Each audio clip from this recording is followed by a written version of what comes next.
शरद पवारांच्या पक्षाला मोठा धक्का। माजी मंत्री प्राजक्त तनपुरे 30 मे रोजी भाजपमध्ये प्रवेश करणार, सूत्रांची माहिती।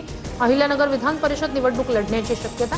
जयंत पाटील यांचा हात जोडतानाचा फोटो पोस्ट करत दिले होते संकेत। विधान परिषदेच्या 17 पैकी 14 जागांवर भाजपचं एकहाती बहुमत। रायगड, रत्नागिरी, सिंधुदुर्ग मतदारसंघात शिवसेनेकडे बहुमत, तर पुणे, परभणी, हिंगोलीत राष्ट्रवादीकडे जादुई आकडा।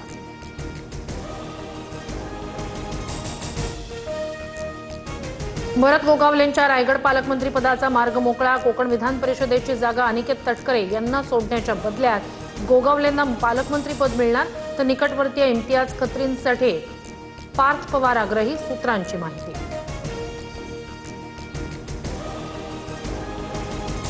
विधान परिषदेसाठी महायुतीचा 12-4-1चा फॉर्म्युला शिवसेनेला मान्य। शिंदे दिल्लीत भूमिका मांडणार, शहांशी चर्चा करणार। शिवसेनेला सापत्न वागणूक मिळत असल्याचा आरोप, सूत्रांची माहिती।